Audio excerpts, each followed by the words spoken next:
point de vue de la signification naturelle, l'eau, voyez-vous, le bruit est là. Il est là. C'est ce bruit que vous voyez à droite. Il est là. En face, vous avez l'île.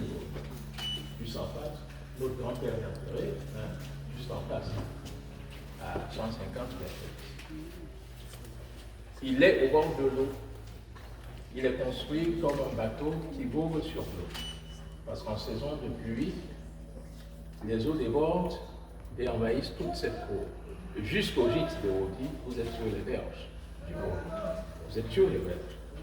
Là où vous marchiez tout à l'heure, il y a un mois, vous pouviez là. Il fallait traverser en pirogue. Lorsque nous sommes venus voter ici, nous étions sur les pirogues. Parce que nous sommes sur une île. En fait, c'est le bruit qui s'étend jusqu'au bord de gîte. Là où vous vous asseyez et vous montez vers l'hôtel, vous allez voir, toute cette végétation, en fait, elle est sur l'eau. Donc, musée de l'eau par rapport à son environnement naturel. Musée de l'eau, parce que eau, c'est quoi lettre? E, A, U. Alors, E, c'est mis pour environnement. Environnement. A pour art et U pour univers. Donc, le musée de l'eau, c'est environnement, art et univers social des Sawa. Sous le prisme de ces trois concepts, nous allons entreprendre ce petit voyage dans l'espace et dans le temps. Et surtout dans l'espace Sawa qui s'étend de Campo à Idabato. Campo, c'est la ville la plus australe sur la côte atlantique du Cameroun. Dans le département de l'océan, c'est un pays Iassa. Je dis Iassa. Notre problème avec le village Iassa, à l'entrée de la ville de Douala, un pays Iassa. Ce sont des savants authentiques. Campo fait face avec Rio Campo, qui se trouve en Guinée équatoriale. Et tout au long de la côte, vous avez donc une série de populations qui relèvent de tribus côtières, de tribus de l'eau, jusqu'à la frontière avec le Nigeria, dans la zone de Bakassi, et plus précisément à Idabato, où se trouvent les Wakole dont vous parlez tout à l'heure, les descendants de Kwalamé. L'environnement, l'art ou les arts, ici nous avons tenu à rappeler que les Sawa possédaient un art de la sculpture. Cet art a été oublié et pourtant il a permis à nos ancêtres de produire des objets comme ceci, que l'on appelle des tangués. Les tangués sont les sculptures de peau qui ornent nos pirogues de course. Vous les verrez dans quelques jours lors du Ngondo le 7, dimanche le 7 prochain. Vous allez voir toutes les pirogues de course de toutes les collectivités, de toutes les communautés, de tous les cantons seront ornées de ce tangué, un peu comme vous le voyez ici. C'est une sculpture de peau, donc elle orne la face avant de la pirogue. C'est des objets très précieux, parce que chaque communauté possédait son tangué. Chaque communauté possédait son tangué, qui était un élément d'identification de la vie commune. Et le tangué le plus célèbre actuellement, c'est celui de Kumambake, qui se trouve dans un musée en Allemagne, et dont le descendant du propriétaire, le prince Koumandou III, dont vous avez entendu parler, fondateur d'Afrique à venir, patron de la Fondation Afrique à venir, n'a de cesse de réclamer la restitution au Cameroun depuis des années. Le tangué de Kumambake avait été kidnappé par les Allemands lorsqu'ils bombardèrent le palais de Locke Prison. Vous en avez entendu parler par l'histoire, plus précisément à Bonabapé, Bonabéry, dans l'arrondissement de Douala-Katé. Alors ici, vous avez des objets représentatifs de l'art sculptural Sawa. Ce sont les mécalés de marbre, de masques zoomorphes, qui ont la forme d'animaux.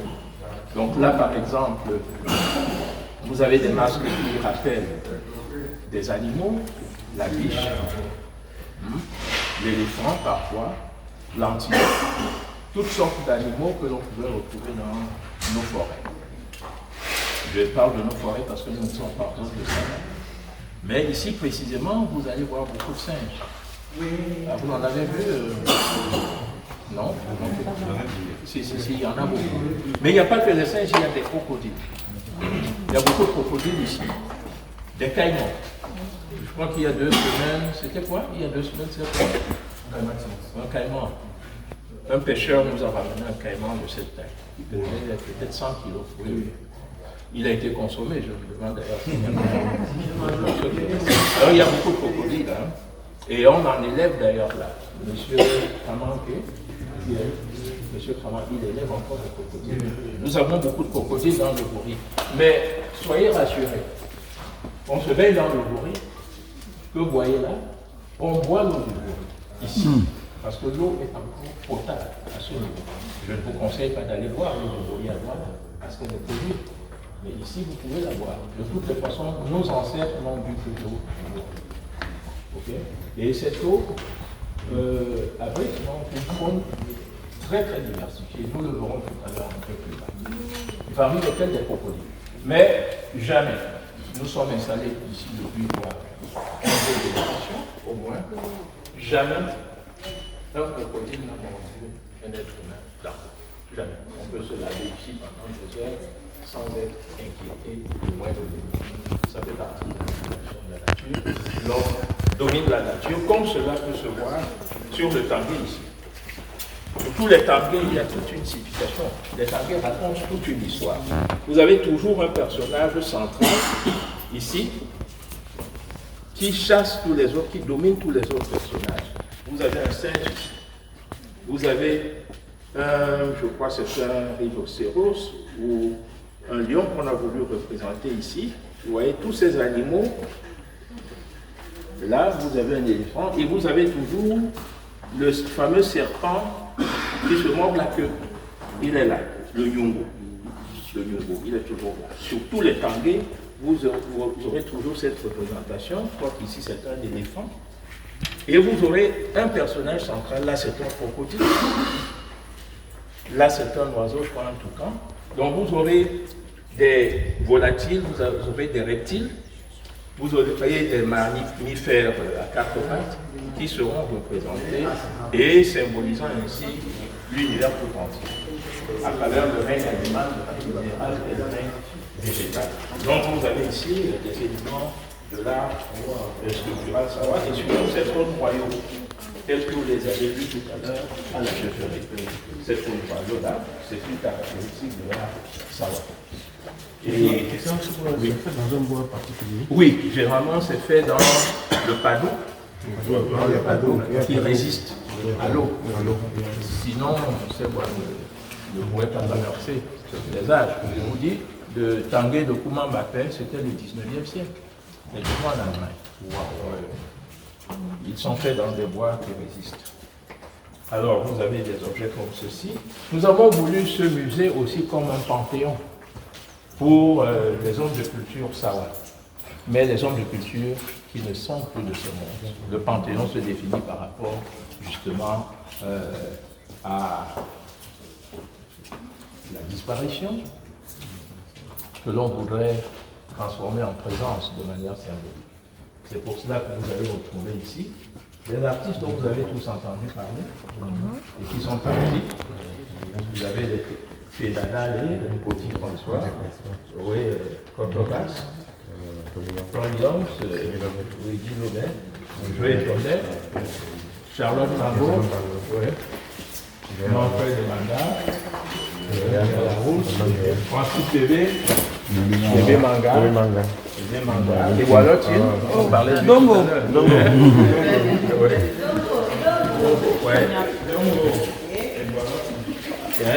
Merci papa ici. Vous avez alors vous avez l'autre il savait, le père de celui-ci.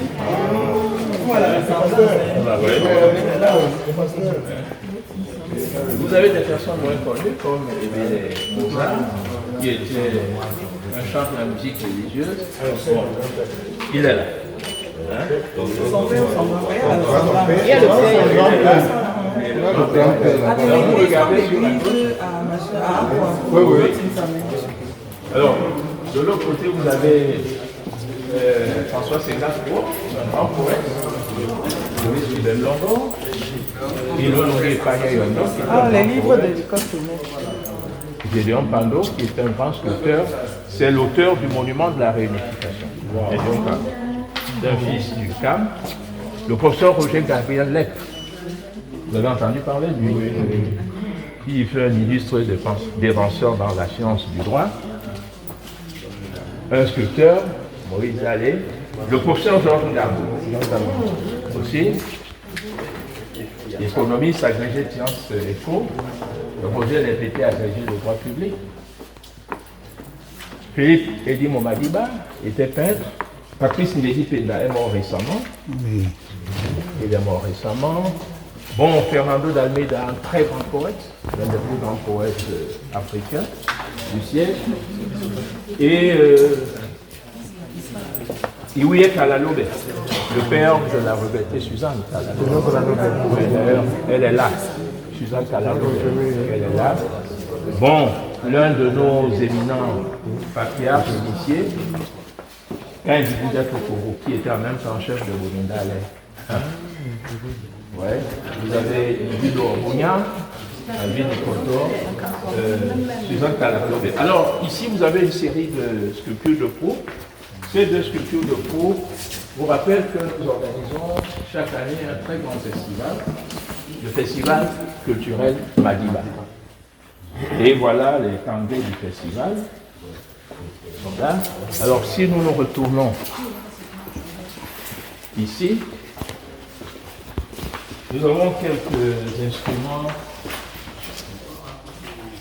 de la musique. Donc là, c'est le mouquin, la cloche.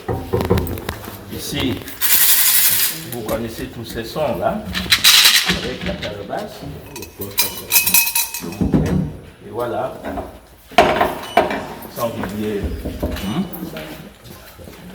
le tam-tam, qui était une espèce de messager. Lorsqu'une nouvelle devait être émise, c'est avec le tam-tam qu'on l'émettait. Alors ici, vous avez quelques-unes de nos œuvres personnelles. Quelques-unes. Vous avez mon ouvrage sur la démocratie dans la réalité camerounaise. Là, vous avez mon livre sur la politique étrangère du Cameroun, 1996. Il y a combien d'années? Presque 30 ans. Vous avez quelques poèmes. Vous avez l'ouvrage du président Collier, dont nous avons assuré la deuxième édition, quelques recueils de poésie. Bon, il a voulu peut-être rappeler que nous faisons partie de cet univers artistique et culturel aussi. Alors ici, vous avez une section qui rappelle notre contact avec l'Occident. Ce fleuve a servi de trait d'union avec l'Occident via l'Atlantique.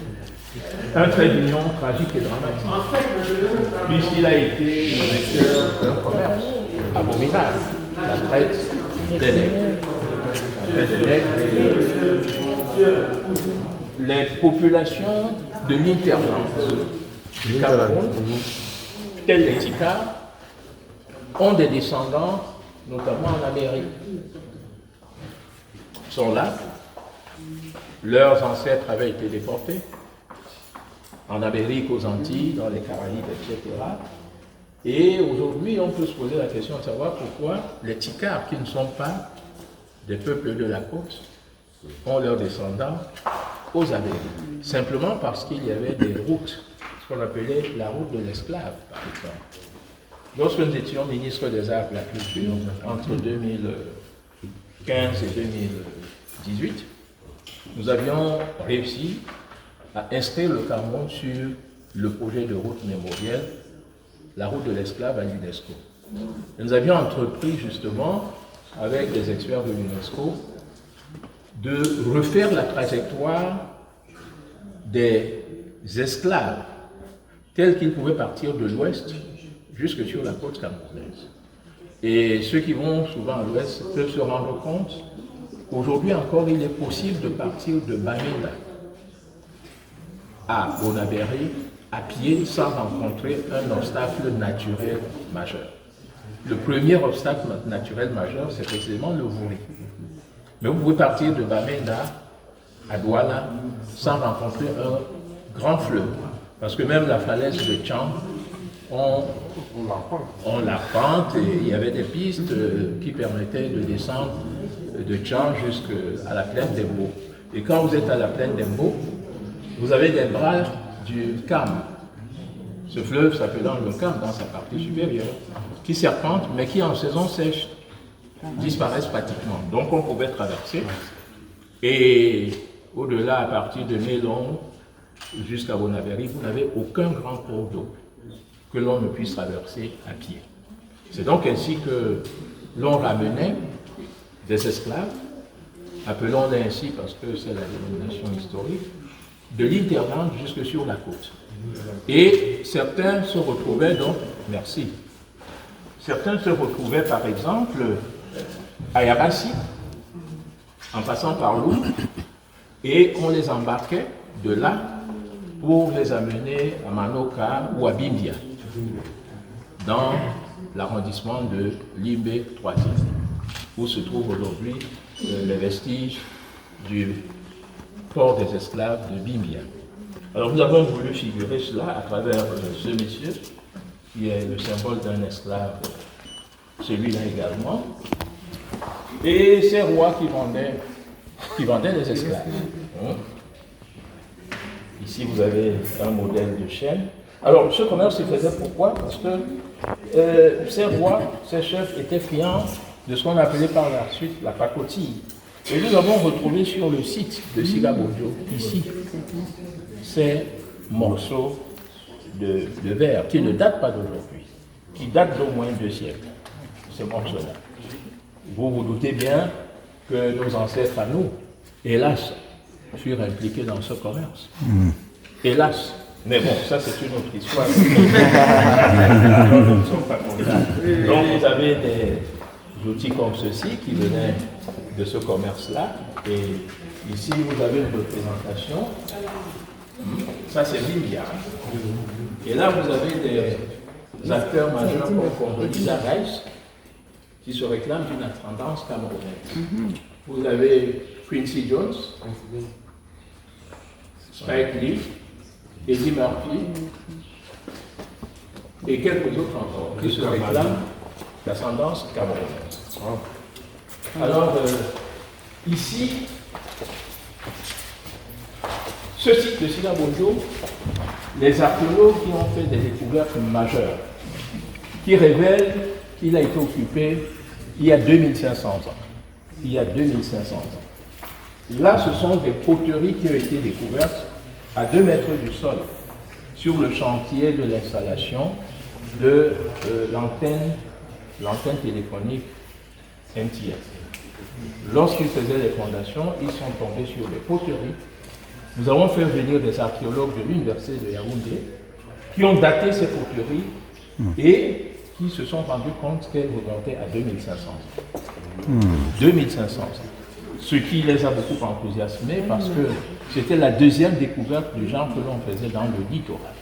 Après une première qui a été faite sur le chantier de la centrale thermique de la Dibamba.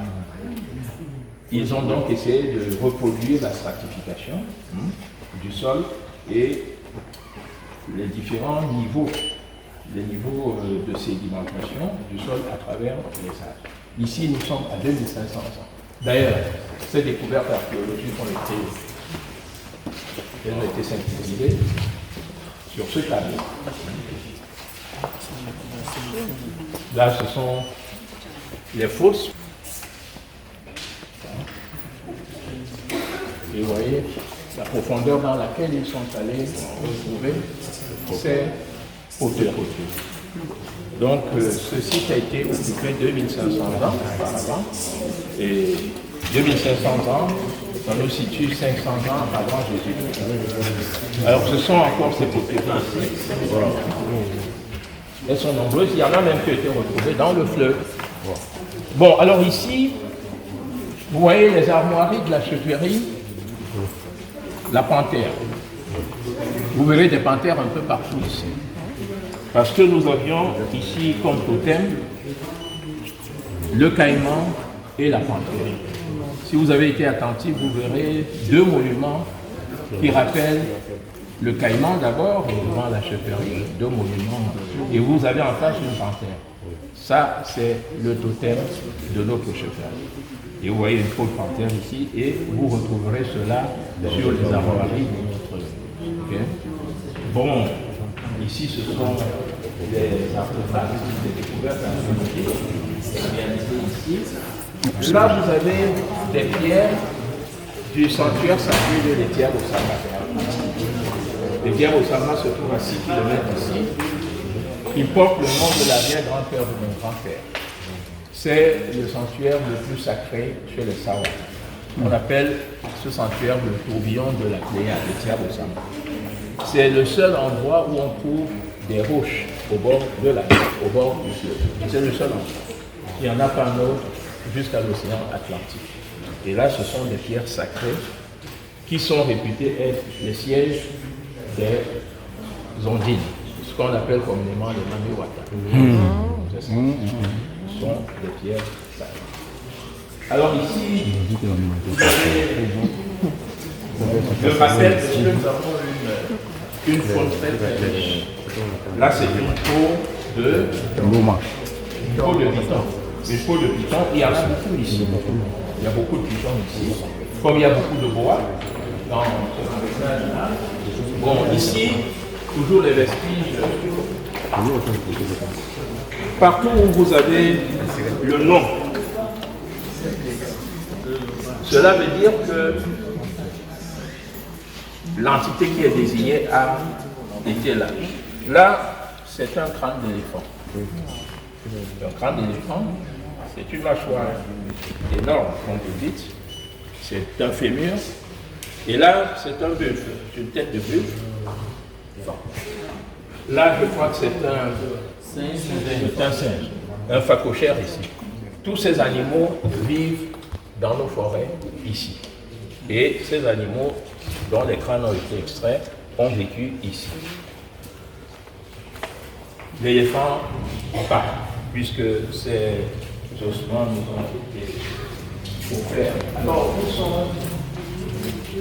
où sont les éléphants? Où sont les poissons? Les poissons sont exposés ici.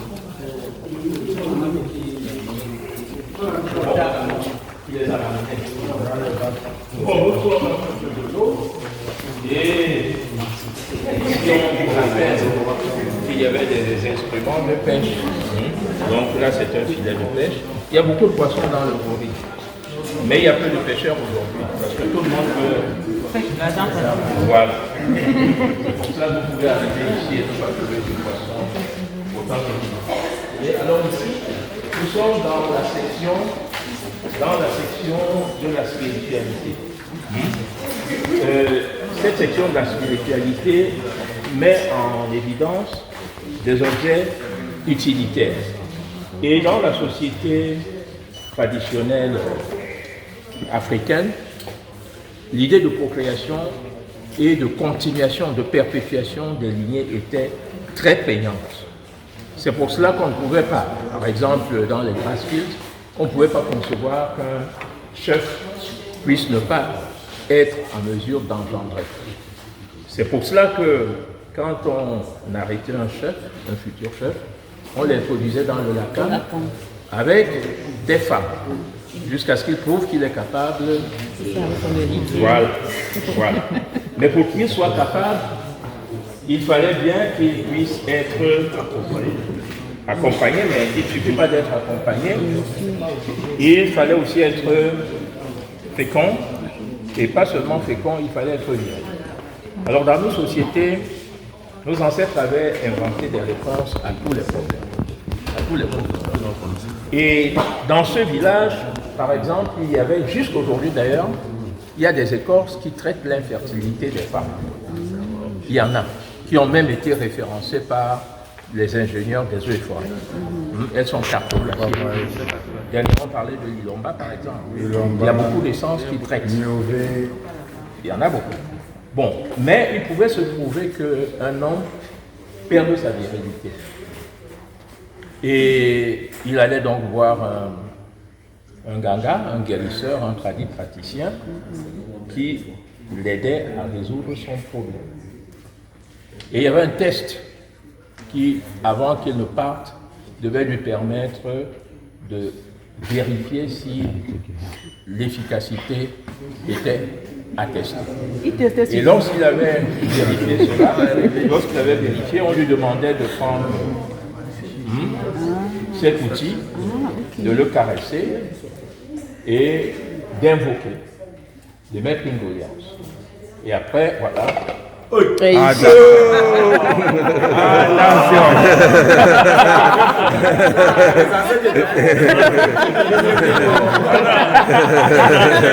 Il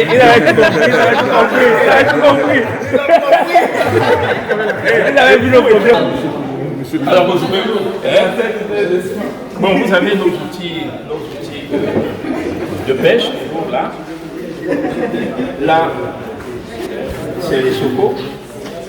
Là-bas, vous avez toujours des objets de l'art sculptural, des sièges, des trônes royaux. Nous avions également des chasseurs dans le tour. Voici un chasseur. C'est les activités économiques. Ici, c'était une urne pour des médicaments. Une urne pour des médicaments. Ici, l'on symbolise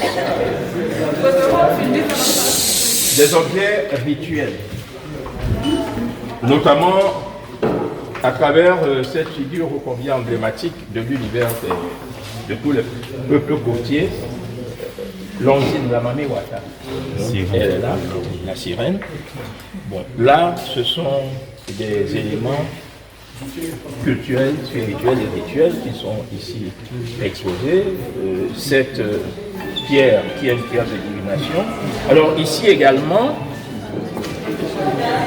ici, un peu de silence ici. S'il vous plaît, approchez, s'il vous plaît. Ici, c'est la section des arts divinatoires. Les chefs, normalement initiés, devaient pouvoir connaître la vérité lorsqu'ils le voulaient. Pouvoir connaître la vérité lorsqu'ils le voulaient. Et il y avait donc plusieurs manières de vérifier. Lorsqu'un vol, par exemple, avait été commis, ils avaient plusieurs manières de vérifier. Ça pouvait être cette pierre-ci, qui date de plus de 100 ans. Avec cette pierre, bon, je ne vais pas vous faire une démonstration comme ça parce que vous ne vous rendrez pas compte du magnétisme ici. Mais je peux faire avec ça. Je peux faire avec ça. Bon, éteignez vos téléviseurs, vos téléphones, éteignez vos téléphones. S'il vous plaît. Là également, c'est des jeux. Là, c'est des outils de divination. Bon, là, c'est des outils que l'on utilisait, par exemple, pour les traces. Pour les tresses. Là, c'est des trônes royaux. Ça, c'est le trône d'un chef supérieur Bancon, Sa Majesté Bonpli. Il était le chef supérieur du canton à Ronan. Nos voisins immédiats, c'est-à-dire Mangamba, Manduka, Mesunkan, Mporo, Bansé. Bon prison. Il m'a légué ce trône avant de mourir. Ici, vous avez quelques modèles de cannes. Ces cannes ont toujours la particularité d'illustrer la puissance du royaume. C'est pour ça. Là, c'est un éléphant. Mais vous allez reconnaître ici une tête d'homme. Comme vous allez reconnaître ici la tête d'un lamentin. Chaque canne est ornée. Vous voyez, par exemple, là, il y a des sculptures qui étaient des éléments d'identification, mais également des éléments d'expression d'un vécu. De la même manière, ce qu'on appelle les chasse-mouches, mais que j'appelle les faisceaux. Et ces faisceaux sont généralement chargés Ils ne sont pas simples, ils sont chargés. Je n'en dirai pas plus. Hein. Magnétique. Voilà, ils sont chargés. Celui-ci vient de chez leur du sud-ouest, de même que celui-là. Là, c'est un chasse-mouche que mon père a utilisé. Mon père l'a utilisé. Et là, ça c'est un trône que mon père a utilisé aussi. D'ailleurs, voilà un de ces trônes ici. Vous voyez les trônes qui voilà. Voilà le trône sur lequel j'ai été intronisé. Ici. Ici. C'est sur ce trône que j'ai été intronisé. Et là, vous avez un objet qui date de plus de 100 ans, puisque mon grand-père l'a utilisé. Mon grand-père l'a utilisé, il date de plus de 100 ans.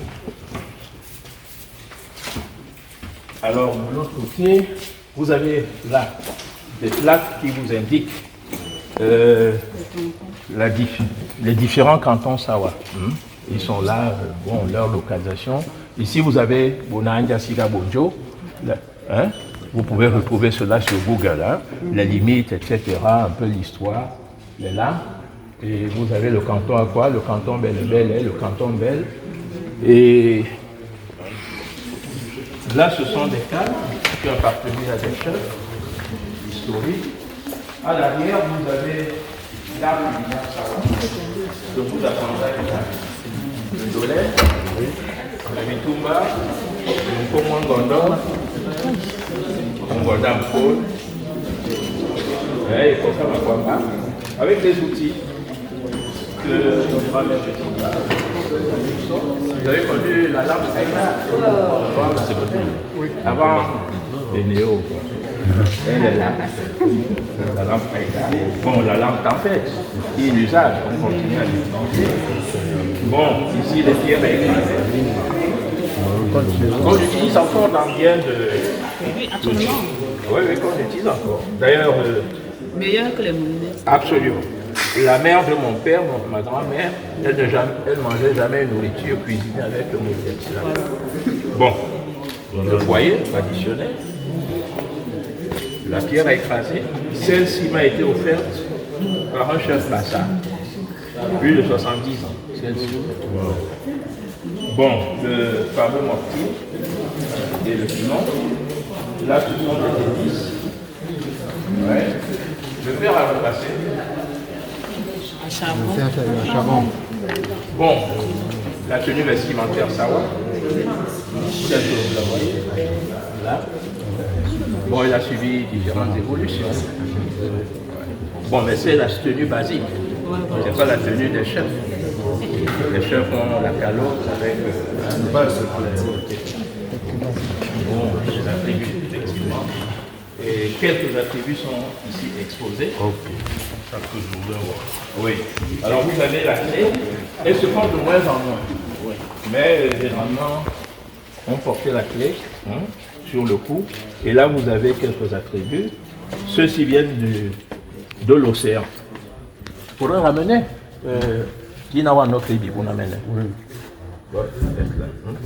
ceux-ci viennent de l'océan avec des arêtes d'animaux marins. Là. Bon, ça c'est des représentations de quelques attributs, malheureusement en plastique, parce que ils ne sont pas loin. Ce que vous avez ici, ce sont des dents de lion. C'est de l'ivoire, l'éléphant. Mais c'est difficile aujourd'hui de trouver tout cela. C'est pour cela qu'on les reproduit en plastique. Mais sinon, naturellement, ce doit être des dents de lion, des dents de panthère ou des sculptures d'éléphants. Ok.